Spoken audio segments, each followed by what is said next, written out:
WayofFlowingTime here, bringing to you another episode of Blood Magic Developer Commentaries. Now, we have a nice little chest here. It doesn't look like there's any problems. We have a nice blood orb, and it seems to also be bound to us. That's good. Let's just add in a bit of our essence so that we can fill it up. And let's see what we have here. An iron chest, a regular chest with a bunch of wood. I'm not really happy about that. It's just kind of, what am I going to do? Build a wooden house? I hardly build any houses. Let's see. What if we press this? Huh. Now we have a copper chest with copper blocks. That's very intriguing, I must say. But if we press this, we now have an iron chest. Iron blocks. That's very odd. Gold. And diamond. What is going on here? Well, my friends, this is time to introduce the occultic Teleposer. This device is very intriguing in its nature and has a bunch of simple rules which we're going to explore in this developer commentary. I think I've worked out everything that needs to be worked out for this particular block, and it is working pretty much flawlessly. What it's designed to do is what it has done. So if you look in the corner, it changes the chests. And that doesn't really describe all of it because, frankly, just changing chests, not too fun and everything, though diamonds are good. Let's get this out of the way. Okay. Bam! Okay, might as well get a pickaxe so that we can continue being awesome with ourselves, and we'll just go into here. So this is the occultic Teleposer.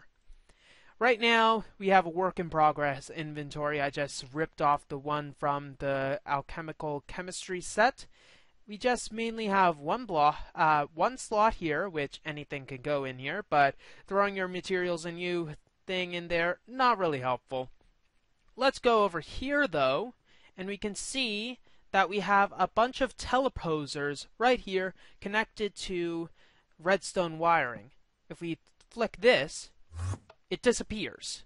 And what it actually does is if we break into here without a second thought, we can actually tell that the chest that was over there disappeared and change locations to here.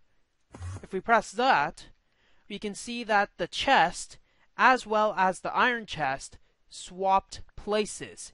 And it's quite convenient when that happens. Now, there are a few simple rules that this device follows. One of them is the fact that it does consume LP per use, though it depends on distance, and it also depends on dimension shenanigans, which we're not going to get into this episode because there's a few things that we'll want to cover with this. So let's get the Teleposer from this and get rid of the poser. So Teleposer. Get a bunch of those, and we also want foci. So let's say three foci as well as teleposers. So let's make a very simple thing that we'll want to do. Say we have 3 chests, and let's go with some varied sorts of chests so that we'll be able to determine what is what. We'll go with a regular chest, a crystal chest, as well as, we won't need this for the foreseeable future, you know what, an electric chest. So we have this, as well as this. Oops, there we go. Nice little tile thing and whatnot. So what we want to do is to be able to, at will, change the locations of this, and might as well just get a bunch of levers for our perusal. Hey, why not? Can't have enough levers. That, and that.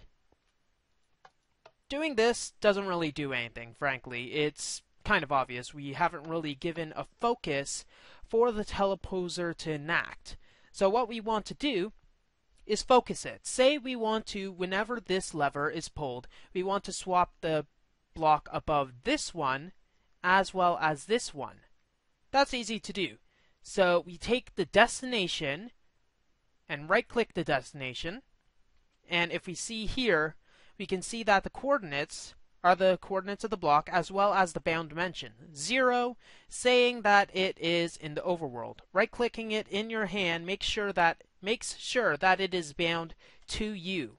So if we take the focus that has the destination into the one that it's supposed to send with, we can swap the locations as you were. So that's pretty easy. Now say we want to do something else.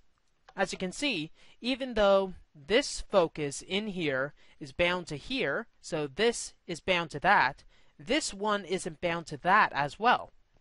So what we can do is take the teleposition focus, throw it into here. So when we flick the chest lever for this, it'll swap number 1 and 2.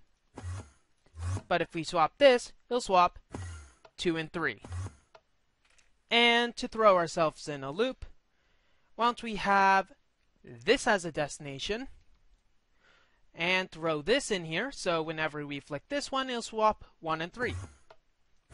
Very simple rules can be enacted with these devices, and the best part about this is that if we throw this in here, let's set a password of this. T, repeat, and there we go. So obviously nothing can be put in here. Well, we can, but whatever. And if we swap this, the thing is still in there.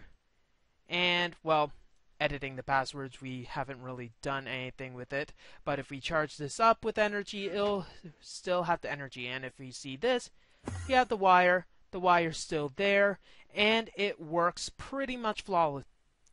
Now, one of the problems that arises with this method of transportation, or I like to call teleposing or teleposition, is that, say we have a multi-block tank right here.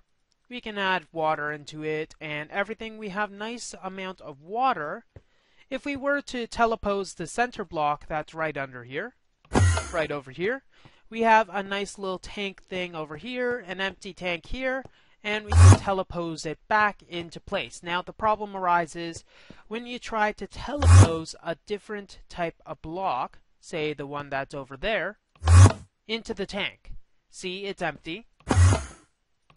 And now nothing's in here. The reason why teleposition will not work with multi-block structures in its current form, I should probably add, is the fact that, well, let's just say that it could be very, very, very annoying. So it cannot, let's try to break this up differently. The Railcraft tank right here, it's only able to, well, all of its data is stored in the center block. However, it's mirrored in all of the other blocks. So you'd have to transport the entire structure to be able to telepose it properly. Sorry, this is just kind of a little fun. So you'd have to transport the entire structure to be able to telepose it properly. So what I am planning to do is add something a little more fun for the teleposition, or rather add some customizability for the teleposition.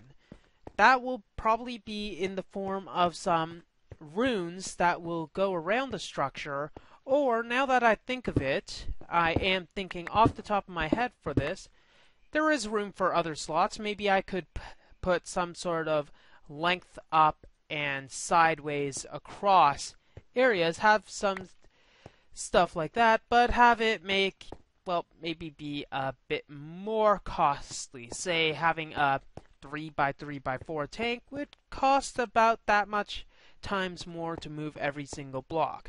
Now, what I'd love for this to be able to do is that it just transport the center block, and then you can have water at will if you so choose. Just swap this out for lava or something. But unfortunately, with how multi-blocks work, unless there is a specific one that is allowable for this, it will simply not work in this case.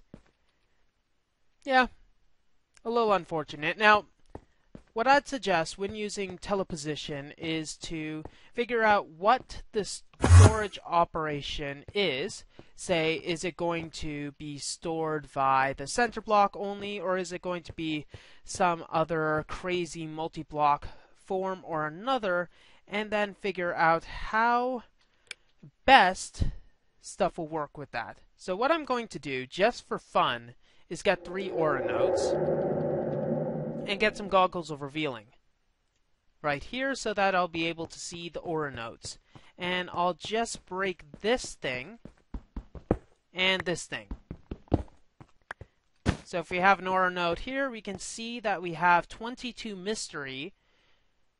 That's a little unknown. And 21 fire, and we have 25 fire and permutatio or whatever. Swap. Swap. Swap. Swap. Swap. This is going to be a fun mechanic, and the main thing is that all of the rules for these devices, the teleposers, is the fact that, well, the rules are quite simple. Just have a focus on what you want, and then have a bunch of fun. So, I'm going to continue working on this. This is in no way the final form of this block. However, it will be upgraded and improved as need be. It doesn't work on iPlantable stuff because of a potential dupe bug with how vanilla mechanics work.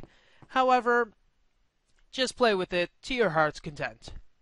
Well, that's all the time we have for this episode of a Blood Magic Developer Commentary. If you like what you see, don't forget to rate, comment, and subscribe to future episodes. I love this thing. WayofTime here, signing off. Have a wonderful day.